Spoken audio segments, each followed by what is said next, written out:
If you've got big dreams and bad jeans, you are in the right place. These shirts are available at barbellapparel.com, link below. If you guys don't know, I do have a Discord. Now, it's weird to say that I have a Discord because I found out upon starting it that it is not something you have or possess or control or even influence. This is like a zoo of the misfit animals taken from Tiger King's compound, and they all just do their own thing. They speak in Gen Z incomprehensible shorthand. Just recently I gave my boomer complaint to the group that I can't interact with anybody without having to do a long deep dive through Google to figure out what lore they're referencing. The moral of that story is I find technology and new things terrifying because I'm old. Now, aside from that, there is a very cool cohesive community there of people that are regularly talking, engaging, supporting each other, and occasionally we do some fun things. Through October, we had a bunch of people run through one of my squat programs to see if it indeed does put 100 pounds on your squat. And I plan on running through that and taking some of the testimonials of people that had a great time, people that had a horrible time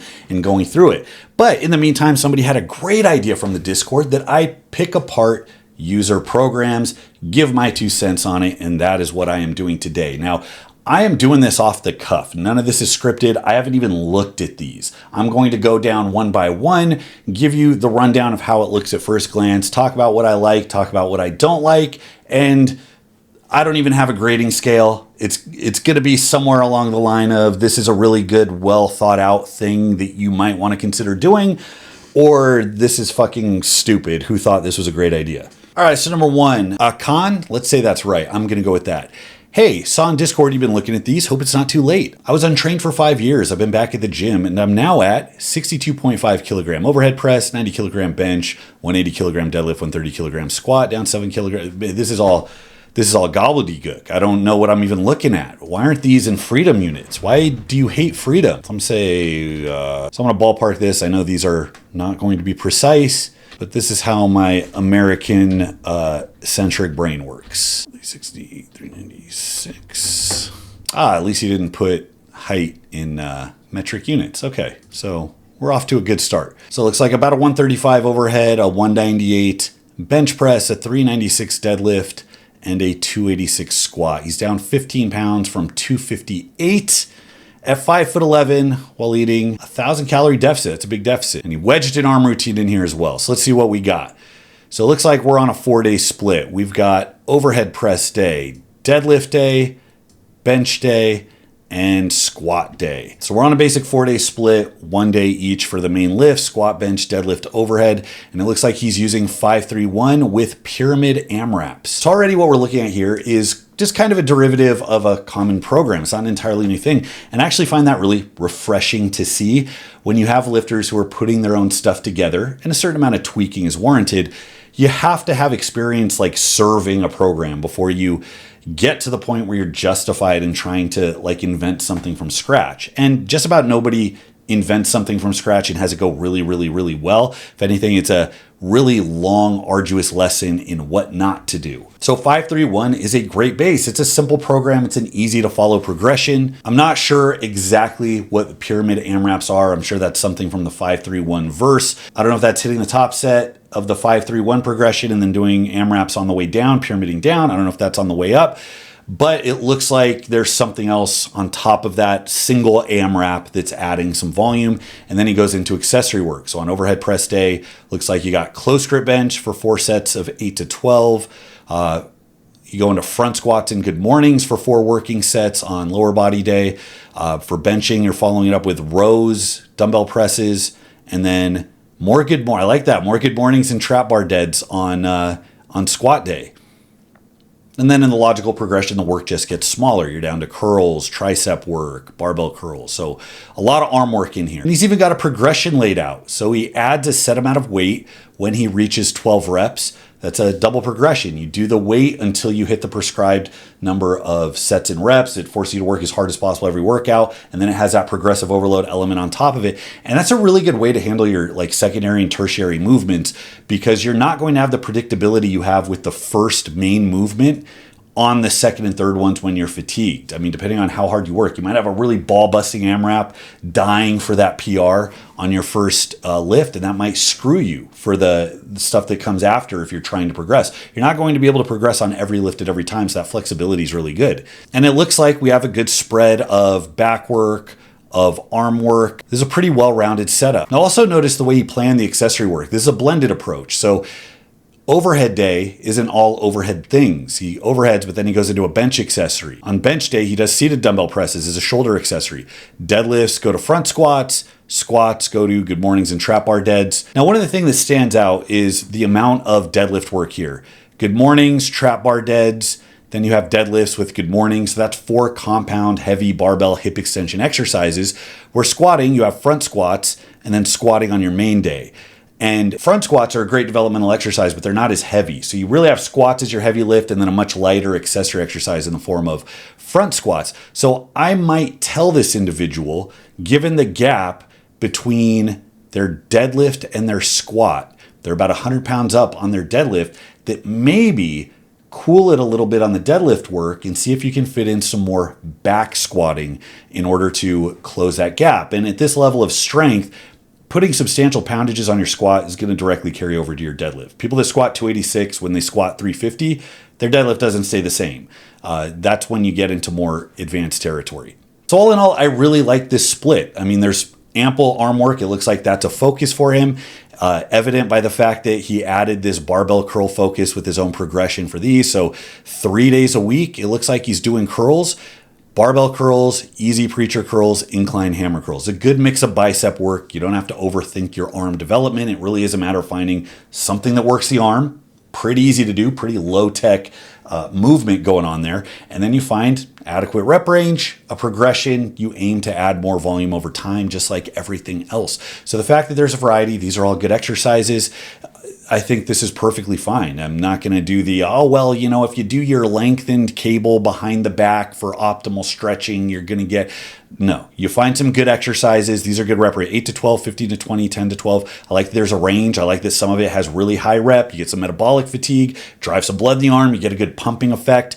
You know, bro bodybuilders 20 years ago would tell you that's how muscle grows, bro. You drive blood into the muscle. It probably doesn't work that way, but it's still valuable. And the variety is certainly valuable. So I actually like this. It's really just a matter of, does the frequency of curling have any negative impact on you? If you can do this, and most people should be able to do this without falling apart, no reason not to. This isn't a permanent fix. This is a short-term specialization approach, and it's tacked onto a pretty good workout template. You got 5-3-1, 4 day a week, squat, bench, deadlift, overhead, blended. So you're doing alternate accessory, going from the heavier accessory stuff, the variations, down to the lighter accessory stuff, the back work, the arm work, and face pulls and so on.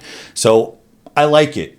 Anybody can recover from this. The deadlift day and squat day, they look a little tough with the amount of work in there. I actually like that. I think it's better for you to try to strive to do that kind of work, because if you convince yourself it's too much, that means you never do the high volume stuff. But if you start with the high volume stuff, you adapt to it, you get bigger, stronger, then you go to a higher intensity, lower volume approach, and it feels like a vacation, and you continue to grow. And then you're like, oh yeah, training's cyclical, and you go back and forth. So I'm a fan of this, man. I think this is a good move for somebody starting out, trying to get their numbers up, get a little bit leaner. No complaints here. I think you're going to do very well here. Only thing I would say is if you want to even that squat out, assign a little bit more work to back squatting movements. I would only do front squats if you were doing a second back squat movement as well. So do the front squats as a third movement. But that's about it. I approve. I think this is a very good split. Up next, we got a program submission from Wes. This is a modified rip and tear. So I'm not sure how much is modified, how much isn't, but I don't need to know that to judge the program on its merits. So it looks like we got a 5-day program. Starting day 1, squat, bench, deadlift, just a full powerlifting meet with volume. I like it. So we go day 2, squat bench with lower body hypertrophy using ham curls and belt squats. Then day 3, deadlift bench press, upper body hypertrophy. Day 4, squatting with more lower body hypertrophy. Day 5, extra hypertrophy. Can't get enough hypertrophy, guys. I've been saying. And overhead press. He says, I love overhead press, but you're only doing it once a week, so it probably feels cheated on. So hitting the odds it ends, upper back, bicep, forearms, and hella tricep work. All right, let's see if you can make sense of my color coding here. So yellow is squat, and then light yellow is going to be like squat supplementary. So we got 1, 2, 3 squat workouts paired with 1 day of safety bar front squats, and then leg extensions, and then 1 day of belt squat as kind of lighter supplementary work. So we got a shit ton of leg work here, fellas. And then that compounds with deadlift day. You got 2 deadlift days, and then on another day you have hamstring curls after you do your squat focused hypertrophy work. Then for upper body, 1, 2, 3 bench days with 1 dumbbell incline exercise wedged in, and then overhead pressing 1 day and lateral raises, it looks like 1 day, with hella tricep work twice a week, and then some generic upper back, biceps, forearms just 1 day out of the week. So a couple things. This is a highly specialized, highly focused program because you're having high frequency of everything, and that's really going to dictate how the program goes. It's going to dictate the adaptations. Like, it's all well and good. You have like 1 day to do some back and arms. That's not for nothing. But you weigh that with multiple days squatting, multiple days deadlifting across a 5-day per week whole body routine. That's a shit ton of work. It's not just about the total tonnage or total weekly number of sets. It chaps my ass when people try to reduce training down to that because it's very incomplete. You could take the same amount of work that you do in an individual workout and you could split it across a 4-day split. And you might think, oh, it's so much easier.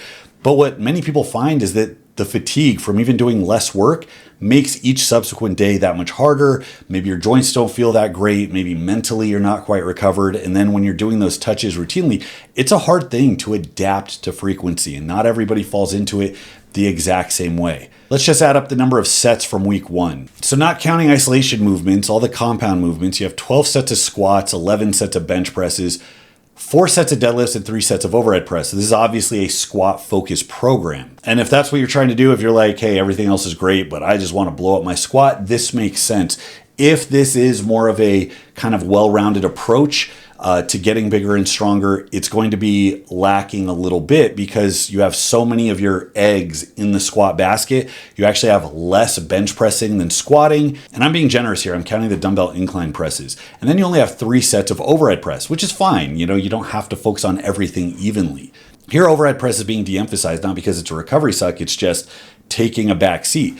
Deadlifts, this actually makes a lot more sense because in the face of all of this squatting, you're erring on the side of less work, less effort, less volume for the deadlift, which is very smart because deadlifts very, very quickly are going to take more than they give back. So I think this is probably a good move if you're going to focus on this extreme, like 4 days per week of squatting. Now, next up is the progression, what's going on with the main lifts. So if we just look at the squatting, which is the center of this workout, it looks like we have a DUP thing going on, undulating periodization, fancy, obnoxious lifting way of saying that you're just doing different set and rep ranges, different percentages on different days. So looks like day 1, 3 by 7 is 70%. 70% is probably like 12 rep max, 15 rep max, depending. So some easy volume to get you started off. This is starting to make this frequency look a little more doable.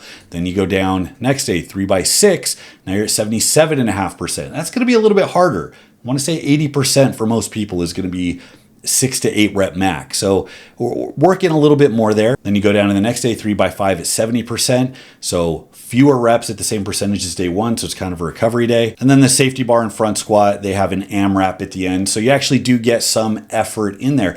But all in all, it looks like this progression, this list of protocols across the squatting for week 1, it looks like it is doable. It's not a monumental amount of work. The RPE is appropriately low on everything to give you a chance to adapt. Deads, 2 by 6 at 70, pretty easy. 2 by 6 at 77.5, a little bit harder, but not undoable.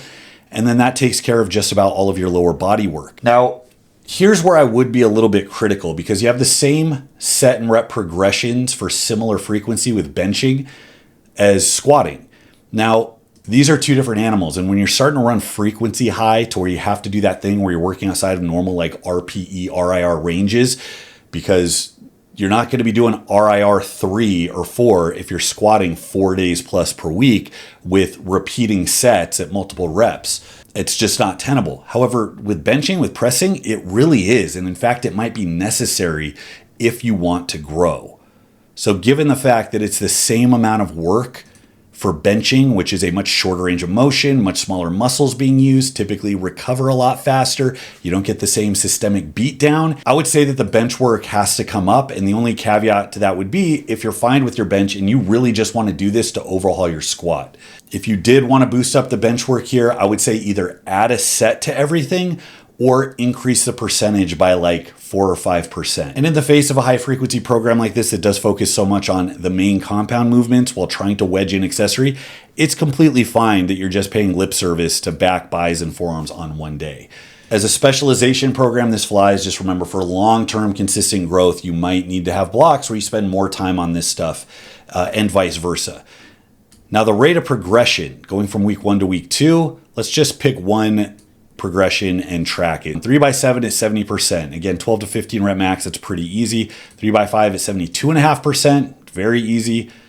4x3, 5x1, all very easy. So now we're at a top of 82.5% for easy 5 singles. I mean, you're focusing on speed there. Then you cycle back down, 3x5, you're back at 75%. It looks like you're building back up. And you're just a little heavier than you were at week 2 for your 3x5, 2.5% more. But it's still in the realm of very easy. So I like that it's a nice slow progression that also matches well with very high frequency, low RIR, taking your time. You're not trying to adapt to strain. You're not just trying to kill yourself. You're trying to adapt to a total amount of work that is steadily ticking up. So that is a very intelligent approach. Now we're at doubles for 82.5% instead of singles. Again, even if they're easy, it represents more total work. Singles at 87.5%. Now we're close to that 90% plus where you really want to be in for singles, where you start to strain a bit. And then it looks like it cycles back one more time, again, a little bit heavier. And yep, finishing at 5 singles at 90%. So given what I would anticipate from squatting this frequently in a week, I would be very, very skeptical of any program that has this frequency with a lot of effort. This is what people run into with Smolov. Like, Smolov is fucking great. And a huge, huge chunk of people run it, don't or can't finish it, or they finish it with a whole shit ton of tendonitis overuse issues. And it's not sustainable. It doesn't matter if it grew you like crazy the first time you did it, you're not gonna be able to run it over and over.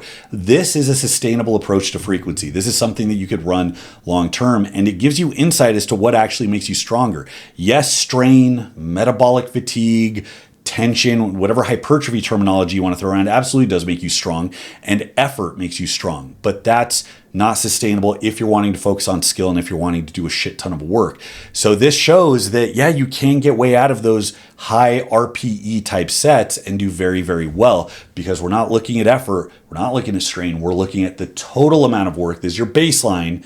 And even with this amount of work, the first week you do this, if you're not used to frequency, you're gonna feel it.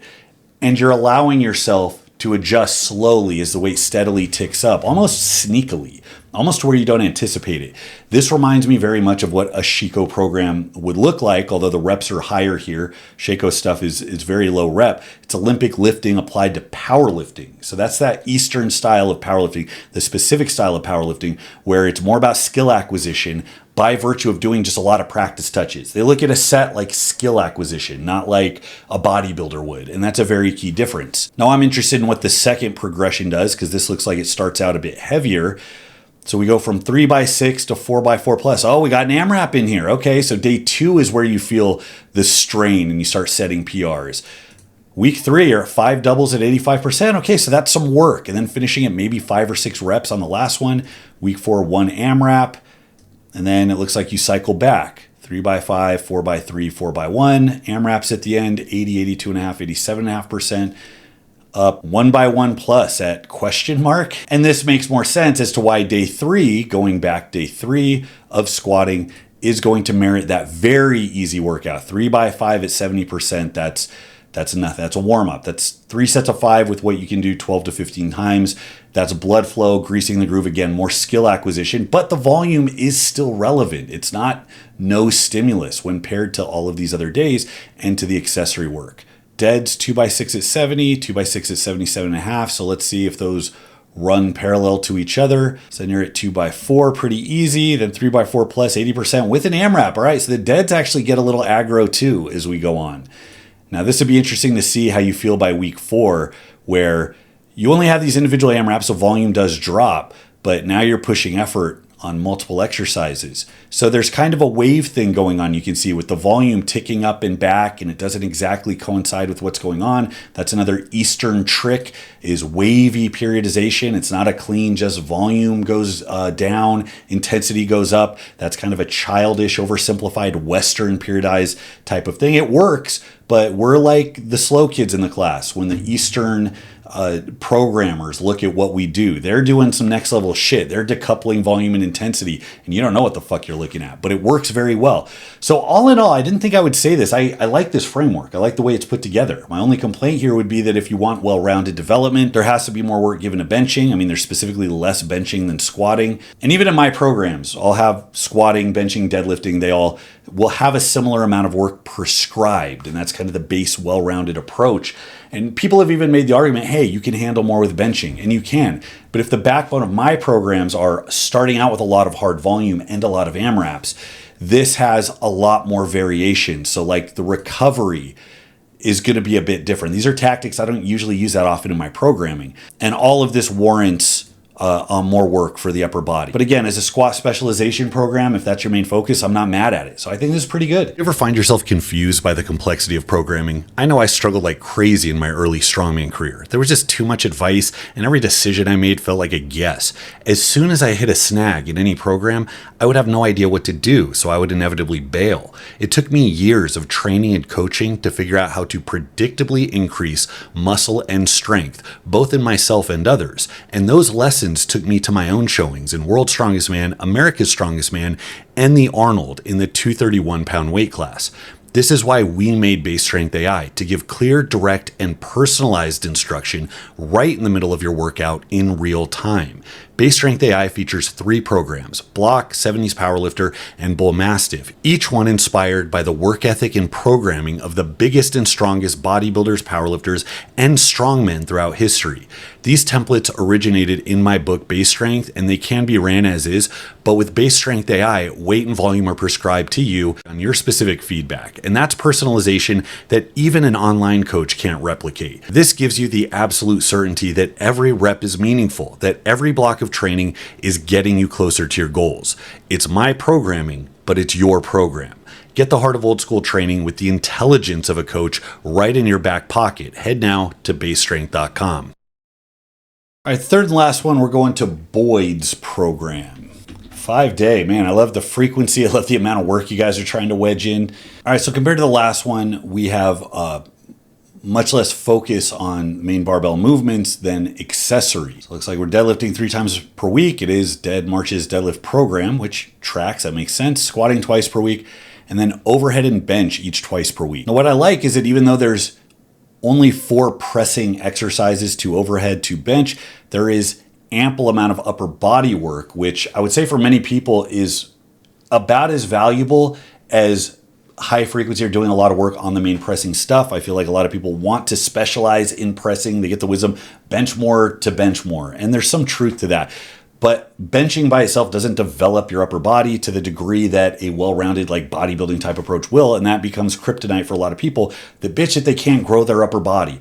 It's like, well, why don't my arms grow? It's my genetics. I can't grow pecs. I can't grow lats. It's like, do you fucking love to train your upper body the way a like up and coming bodybuilder does? Because many barbell kind of specialized trainees that work in a home gym or really just focus on compound movements, generally they don't. They like to bench, but they don't like dumbbells, don't like machines, don't like curls, don't like rows. So I do like to see a good amount of this type of accessory work. You got rows, preacher curls, skull crushers, hamstrings, hack squat. I mean, you can almost count the machines as being kind of an extent, like chest press machine. It's not exactly a bench, but you know, similar magnitude of stress. Same with like a hack squat, but we can put it in accessories, probably a bit easier to recover from. Now I'm going to reiterate, there is no one size fits all for frequency.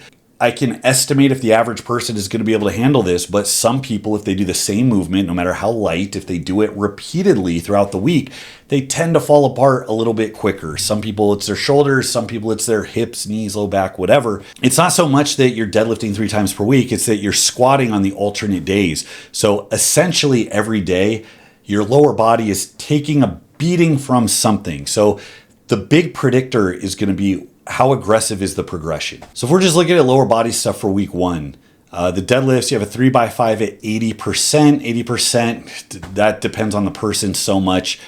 Might be 6, might be 8. That's pretty heavy starting out, that first workout. Then you go to 3x10 of a variation, doesn't specify, and you pick the weight. So it could be lighter, it could be easier. If it's something like an RDL, that's no big deal. But if it's like a deadlift, if it's like a deficit 3x10 after doing this, even if you go light, that's going to F you up. But I could totally see like a good morning variation or an RDL fitting nicely there. And then you go into the third deadlift workout, 3x8 at 70%, 70 being 12 to 15. A lot of people aren't in shape though, so that might even be a 10 rep max at 70%. So 3x8, depending on the motor of the person, that third set might be kind of sticky. So you got to be really critical when looking at these percentages and honest, because it's easy to look at the first set and say, hey, a set of 8 at 70 is pretty easy. Well, the third set, especially if it's a third workout in the week, that climbs up, that grows pretty quickly. So I would tell anybody wanting to follow something like this just to be aware of that and approach it with a grain of salt. Even though it isn't total as much work as the last one we looked at when it comes to barbell movements, you still need to anticipate how hard efforts are going to stack within the week. Especially this one, it's not like it's 3 lower body workouts, it's 5 lower body workouts, and squatting absolutely does interfere with deads. Then you go to the squat workouts, 3x10, 65%. Again, conditioning. To me, 65% for 3x10 to walk in the park. For a lot of people, 65%, they'll do 10, it kind of burns. They're like, yeah, I could do 5 more, gun to my head. But then the second set, it's like 10s and RP 10. Last set, they do 6, then they fall down and puke. Completely depends on conditioning. Even if you call 75% a 10 rep max, this looks doable. But those high reps, if you're not conditioned to it, they compound quick. So just be aware. 3x6 at 75%. Again, this is another example. The first one's probably pretty easy. The third one's probably a bit sticky, and that all depends on how fatigued you are from all of this together. Now, this is a short progression, so it's easy to track. 1, 2, 3, 4, and then week 5, it looks like you're just testing. So we can almost look at this like a peak. If all you're doing is testing on week 5, that assumes that it's organized in such a way where not only are you stronger by week 5, but you're recovered enough to get like a meaningful 1 rep max estimate. So looking at the first day of deads, would start off a little sticky. We go from 80 to 85 to 90 to 95. So we're ramping up quick. But what we can notice is what the volume is doing. We're going 3x5 to 4x4. So more sets, less reps. Then the same amount of sets, even less reps. So volume's dropping here. And then volume takes a big drop to where you're just doing 1 triple at 95%. Overhead is going from 10s to 8s. Bent rows, climb, and then drop. Dumbbell curls, climb, and then drop. So there is a trend of volume building up very quickly and then very quickly dropping. So week 4, you actually do have reduced volumes. That's good to see. And knowing you're testing here, you have less work, you cut out the overhead, we're not doing much work here. At this point, the only critique I have is the wiggle room in these percentages, because while these might look doable while you're writing it down, 4 triples at 90% on a deadlift, that's something that's exceptional for a good deadlift day where you're fresh. I have a hard time believing a lot of people aren't going to have issues doing that, especially on the back of all this frequency that they did before. Because you got to remember, going into this workout right here, out of 14 days before, 10 of them involved some amount of squatting or deadlifting. So the question is, from all of that, what is your strength going to be doing? Do you have time to adapt to the workload? Or is your body going to be in what the fuck mode for a few weeks before it has time to really clear out? Now, this is where programs like this get very, very individual. That's not to say that this can't work, that somebody didn't run this and have a great time. It's just we're really in the margins here for what you can get away with before that balance of stress and recovery gets wonky. And for you as an individual to straighten it out to where you're getting that growth involves being very aware of what your tolerances are. Somebody might run this and find their tolerance is great. A newbie might run this and not have an issue. I remember when 4x3 at 90% was like nothing, but that's when I was too weak to work. By the time you get strong enough to make a dent in your body, you're in different territory at that point. Every touch you do, even if it seems light, especially with something like a deadlift, has a cost. It leaves a fingerprint.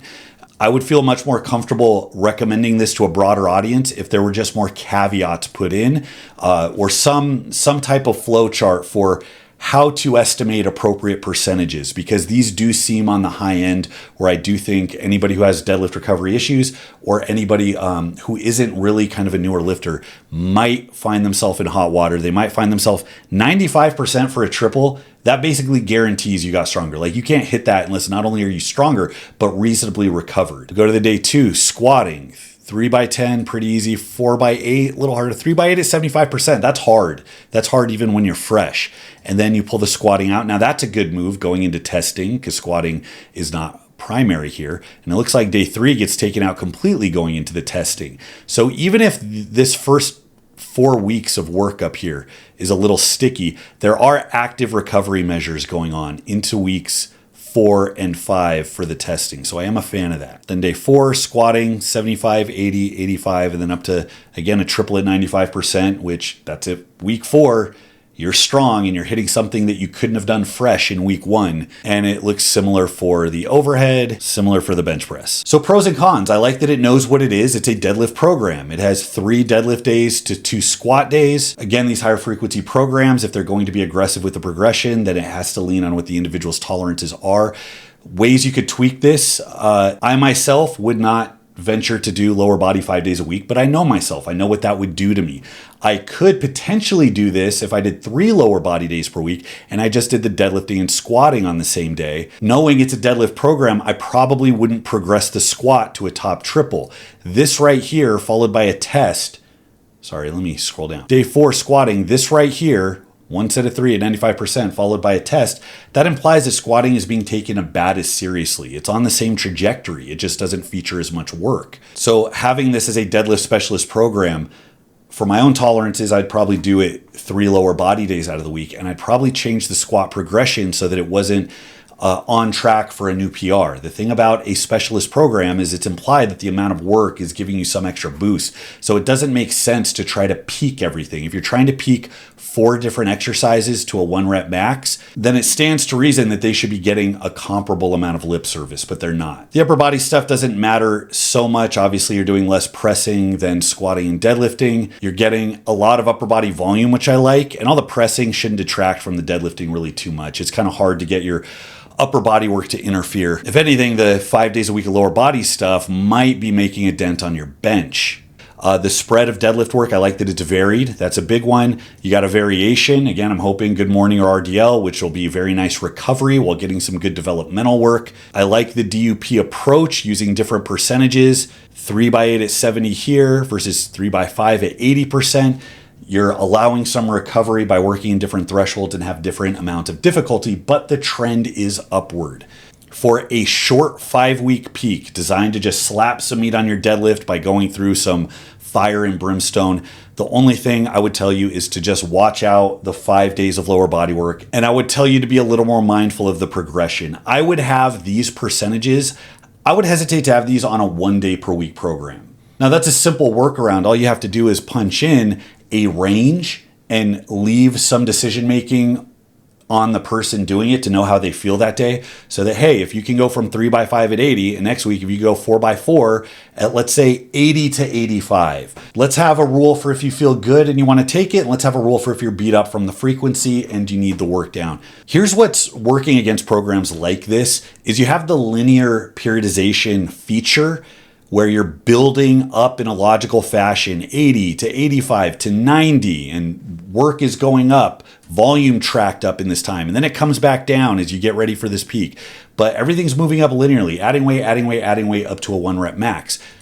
The problem is that works against really high frequency programs because those programs aren't built off of all of these different days where each day is tracking forward, because that very quickly becomes unsustainable. So successful high frequency programs are going to have more waviness. They're going to have more in the form of recovery days. They're going to have more lower RPE days because greasing the groove, just getting token volume, and it's all valuable, but it's sustainable. It's easy to recover from.